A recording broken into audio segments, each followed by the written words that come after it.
Hola queridos amigos, bienvenidos a mi canal y a este video súper interesante que le hemos preparado principalmente a las mujeres, pero a todos aquellos profesionales de la voz que quieren aprender más acerca de los cambios que sufre la voz femenina en el transcurso del tiempo.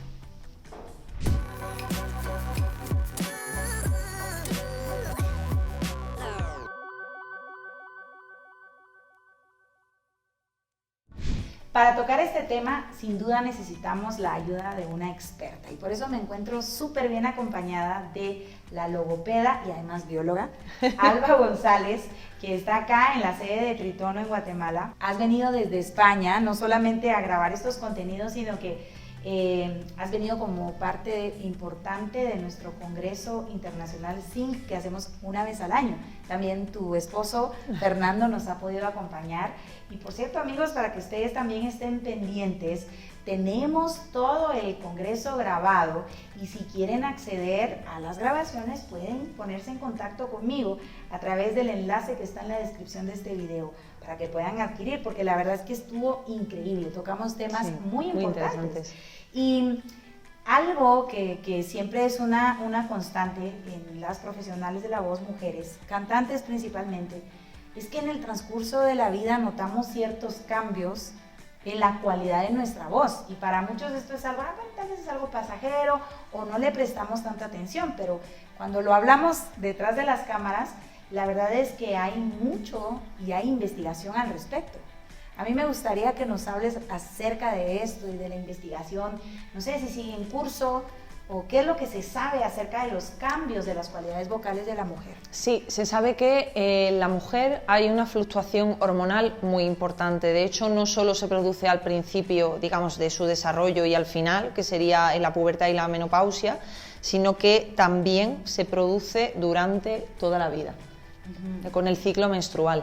Entonces, de esto ya comentaba el doctor Jaime Rodas, que había una medicación específica, que había que medicar de forma específica a la mujer, porque debido a esta fluctuación hormonal se podían producir ciertos problemas, en este caso de la voz. Y es que las hormonas en general juegan un papel muy importante por ejemplo, en el timbre de la voz, sí, ¿verdad? Es en general, o sea, en hombres y en mujeres. Por eso es que las voces de los niños tienen una cualidad y cuando pasan también por la pubertad, pues cambia la voz.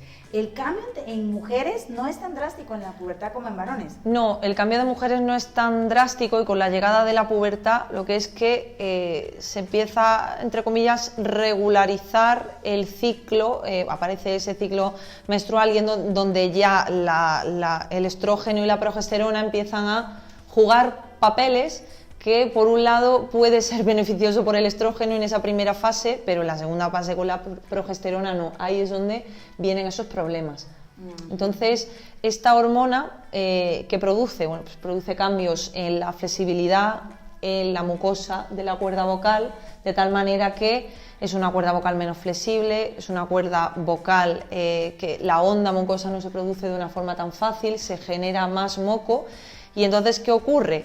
Y esto tiene un nombre que se llama síndrome vocal premenstrual. Oye, eso es súper interesante. He oído del síndrome premenstrual, SPM, pero no del vocal premenstrual. Hay eso es un muy síndrome interesante. vocal premenstrual. ¿Y en qué consiste? Lo que consiste es que la voz se agrava, se pierden armónicos, porque ya de por sí en la fuente no se generan de la misma forma, se pierde facilidad para llegar a los agudos porque la cuerda vocal pierde esa facilidad que tenemos hacia la elongación y también al estar afectada esa mucosa se pierde también capacidad de amplificación de los armónicos, o sea, el timbre también. ¿Tiene que ver con la retención de líquidos? Eso es, justo, por la función, por la hormona de la progesterona que aumenta en esa segunda parte del ciclo, en esa segunda fase, y evidentemente eso es lo que provoca una falta de vibración en ese caso y alteración también de la mucosa. De hecho, hay una sensación de laringe seca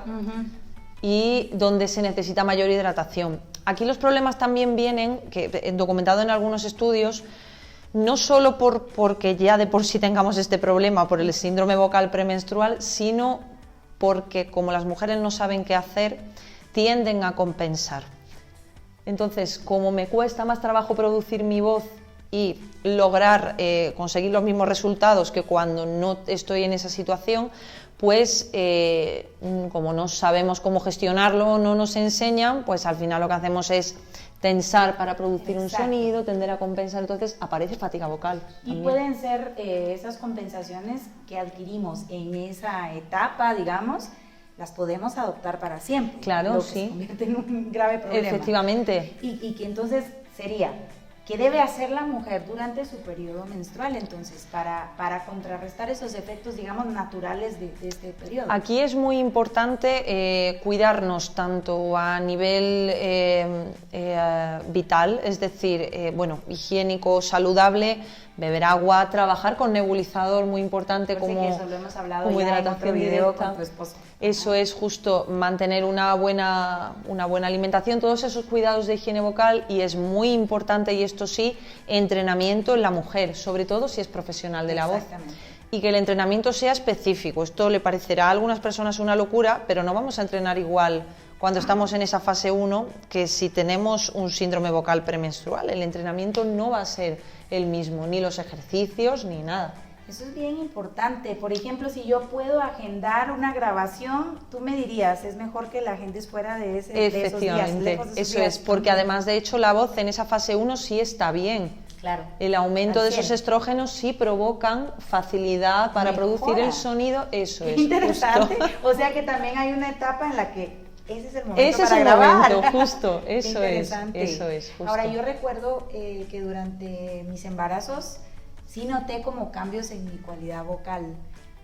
De acuerdo a la investigación, cuáles son los cambios más importantes que sufre la cualidad vocal durante el embarazo? Pues mira, aquí hay muchos cambios para mal, entre comillas, es decir, todos estos síntomas de fatiga vocal, sensación de sequedad, dificultad para producir el sonido, falta de flexibilidad vocal en el registro, en el tercer trimestre.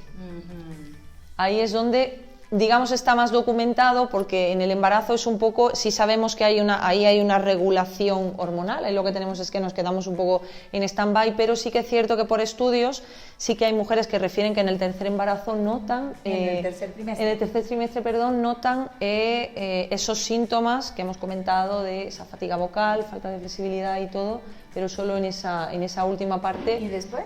De forma común. ¿Y antes y después? Antes y después del embarazo.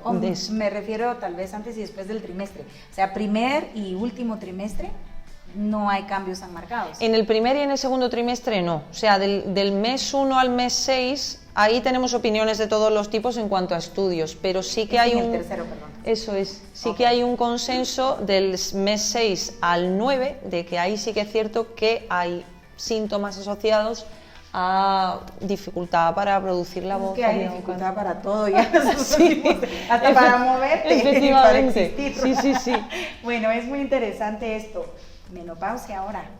¿Cómo puede afectar la voz en la menopausia? Sí, aquí tenemos una disminución muy marcada tanto de los estrógenos como de la progesterona. Entonces aquí, y esto sí está en estudios, la mujer pierde hasta un tono del registro. Por lo tanto, puede condicionar muchas veces todo su repertorio. Qué interesante. Porque ya no es solo, porque bueno, podemos decir, bueno, es una nota, pero claro, si desplazamos el registro hacia abajo, ya tenemos esa zona mixta que generalmente crea problemas y que habría que volver a entrenar, es decir, se desplaza el registro hacia abajo. Tiende la voz, sobre todo en la primera parte de esa menopausia, cuando hay un descenso tan marcado de las hormonas, a perder brillo, y esto que es por la dificultad de la onda mucosa, que no se genera igual. Entonces, ¿qué ocurre? Perdemos en armónicos agudos y la voz se queda un poco más opaca y agravada. Si son profesionales de la voz que hayan trabajado, y ya no digo solo cantantes, un locutor también es un profesional de la voz, un maestro. Exacto. Las personas que necesitamos nuestra voz para trabajar. Si hemos entrenado y sabemos las fluctuaciones que hemos tenido, por ejemplo, durante todo lo que es el periodo y todo, pues más o menos ya sabemos por dónde tenemos que llevar ese entrenamiento. Pero sí que ha habido mujeres que nunca han tenido problemas y debido a la llegada de la menopausia ahí ha sido donde han empezado a experimentar cambios vocales muy grandes. Entonces aquí es donde volvemos a decir que aparte de todos esos cuidados de higiene vocal, nebulizador, el dormir correctamente es muy importante. El uso del Laxvox Sí, también. eso es el entrenamiento. Eso es el Ujú. entrenamiento vocal. Y en el caso de la menopausia, volver a adaptar ese entrenamiento y bueno, pues si hubiera que adaptar repertorio, cada caso es un mundo, habría que estudiarlo también. Excelente. Y de hecho, pues para esos casos que quieran, pues que nos están viendo y de repente se están identificando con alguno de estos problemas, pueden ponerse en contacto con nosotros a través de las redes de Tritono, de las redes de Vocal Coach 2.0 o también de mis redes sociales.